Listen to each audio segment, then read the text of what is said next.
What's our alternative? Pat, you're telling me the new six figures is $304,000. How do I do it? Do I get another job? Do I go back to school? Think about the richest person you know. Think about the wealthiest person you know. Think about that person. Somebody you've touched, somebody you've had dinner with. Think about the wealthiest person you know. Everybody thought about that person? I'm not talking Buffett, somebody you know. It's normally the person everybody talks behind that person's back. That's the person, okay? You know it, okay? Are you ready? Ask this question. Does that person have a job or are they an entrepreneur? What makes you think you're going to become wealthy having a job? You just answered it. So have you really positioned yourself to become wealthy? I don't know. But you just answered it yourself. I did not. Entrepreneur. Look at the reality of it.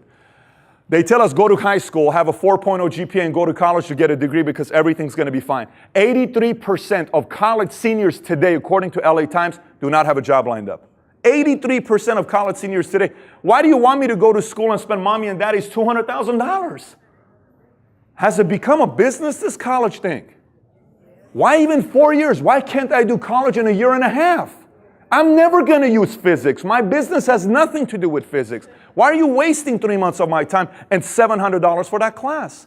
But we're not questioning any of this stuff. We're just paying the money. Then that father, mother that spent $200,000 on the school and now is working until 73 years old. Because you think Social Security is going to be around. You think it's going to be around. I tell you it is going to be around, but let me tell you how they're going to have it be around. Here's how they're going to do it. Do you know originally when they chose the age for Social Security, do you know why they chose 65? Does anybody know this? Because no one lived to 65. Do you know this? When first Social Security was invented, it was because 65, because no one lives to that age. Do you know what they're going to do? You're going to see Social Security will be around, but benefits will start at 80 years old. You'll see it. But and their government's going to say, we told you we're never going to go away with it, but it starts at 80. How smart is that, right?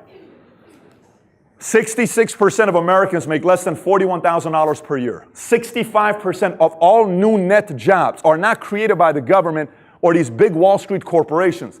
They're created by small businesses since 1995. Who's talking about that? Who's getting up on TV saying, I'm running for presidency, we need more entrepreneurs?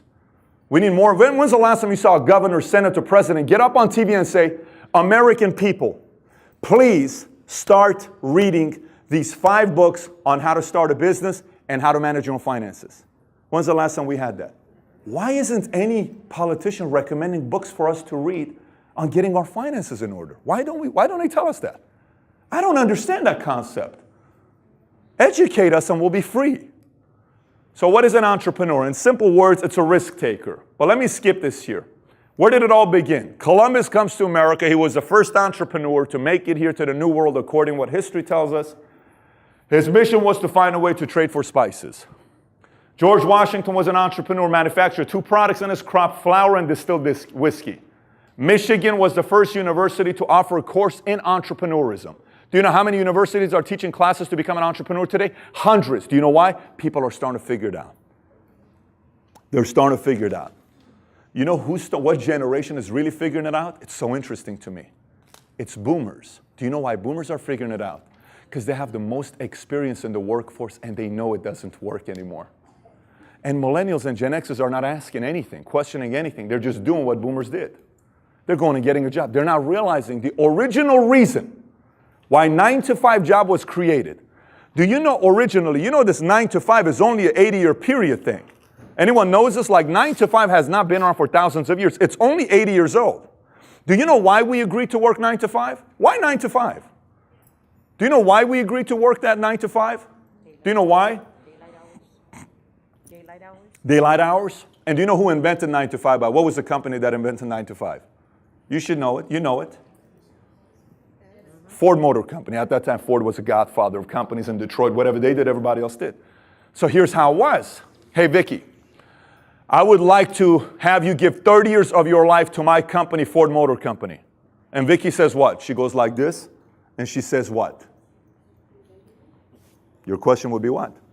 What do I get for giving you 30 years? And I said, I'm sorry, I'm Ford. She says, I'm sorry. What am I going to get for my 30 years? I guess that's a fair question. Okay. You give me 30 years of your life, staying with me at the company, I'm going to give you a 30-year pension plan. Wait a minute, so I work for you 30 years, then you're going to give me my income? I am. Fair deal, boom, we shake hands. Good negotiation. Do you realize that's why we agreed to do this? Raise your hand if you got a pension plan. Watch this. Watch this. No, raise your hand up high if you got a pension plan from your company. Look at the age of people that raise their hands. You don't see 35-year-olds. They're clueless about it. Because companies said these 20, 30-year-olds know nothing about pension plans, cancel the whole thing. They won't question it. They'll still come and work for us, and we don't even need to give them a pension plan. And people are still doing it. And no one's talking about this. Only people raise their hand that have pension plans mid-40s and up. Because you were in that era. It's gone. We used to have 134,000 pension plans in 1985. We got barely 20, 30,000 today. Because they don't have to offer it to you and I. Because millennials are not questioning it anymore. They're just following. I go work 9 to 5. My mommy and daddy did it. And the system loves it, that no one questions it. People even get up and walk out. What the hell are we talking about at this meeting? I thought this was an entrepreneur meeting.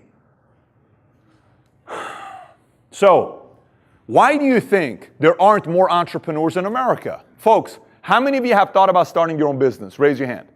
What is the number one reason why most of us don't start a business? Watch the answer. Fear. We're afraid. I've never done it before. I can't do it. I don't have the money. I don't have the time. I don't have the education. I don't have the support. I don't have the idea. I don't know how.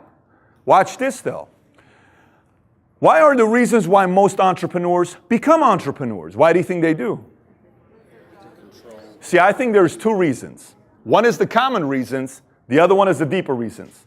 Let me speak to you about the common reasons. Everyone knows the common reasons. The common reasons are what? Control of time. I want to make more money. Tax benefits. Family business. This one's very interesting. Do you know for years we've been told husband and wife shouldn't what? Work together. Now, who said that in the first place? I would love to meet that guy. Where now 300 million of us are saying that. Check this out. How has it worked? A husband works in a place for 10 hours with a bunch of other people, potential to meet new people. Wife goes and works in a new place for 10 hours. They are growing what? 10 years later, you're sitting at dinner and saying, why did I marry you? I don't love her anymore. I think we're disconnected. 66% of marriages end up at a divorce. Do we ask why? Do you realize for thousands of years we didn't have any divorces? Why? Husband and wife ran a business together. We built something what? Together. So I'm seeing you every day. I'm with you every day. Baby, we're building something together. So at night, hey, remember that one thing that we need to work on, baby? You need to call Joey in the morning. I will. Hey, you got to get the son to do it. Because we're building something together. So anytime husband and wife is growing something together, man, that's exciting. We're not doing that no more because that one guy, they say husband and wife shouldn't work together. Who is they? I haven't met they yet, right? But they say that. They say that, right? Travel. Did you know 54% of Americans have never traveled outside of the United States of America? 54% has never traveled. Some want to become entrepreneurs for retirement, recognition, nice car, big home, be their own boss. But let me tell you the deeper reason why people are becoming entrepreneurs. Do you realize in this room, we have Caucasian, African American, Hispanic, Middle Eastern, Asian. We have different nationalities. Christian, Jehovah, Seventh-day LDS, Scientology, Muslim, Catholic, agnostic, atheist, Confucius, whatever you want to call it, right? Educated, uneducated, Laker fan, Clipper fans, doesn't matter. Every single one of us in this room, everybody in this room. Do you realize every single action we take, everything you and I do in our lives, every single action we take that action with an intention of getting one emotion. Anyone knows that one emotion we want? It's what? Happiness. 2007, when the market crashed, everybody lost their money. In 2008, you know what was the most common word used in books that were published in 2008? Happy. Because everybody wanted to find out, how in the heck do I become what? Happy. Do you know why all these beer companies do so well? Because they do commercial with, when you drink, you're with single girls, and it's just so, I'm going to drink, Coors Light because I'm happy when I drink Coors Light for 30 minutes. Do you know why the drug business does so well? Ooh, when you smoke, you're so happy. You drop this pill, you drink water, you get a massage. Ooh, it's great. You snort this thing, you feel like you're Superman for about 5 minutes. Everything's like happy, happy, happy. You're laughing about it. I'm sorry, we're all adults here. It's not like none of you guys haven't seen pot, ecstasy, or cocaine. I mean, it's not like at the time we hit 18 nowadays in America, I'm sorry, we see a lot of weird things today. Your kids see things at 10 years old we used to see at 18 years old. So, how do you judge happiness? It took me a long time to question this.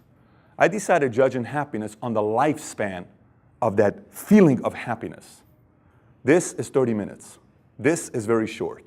All of those are short. The biggest, long-lasting happiness feelings are all natural. Every one of them are natural. They're all natural highs.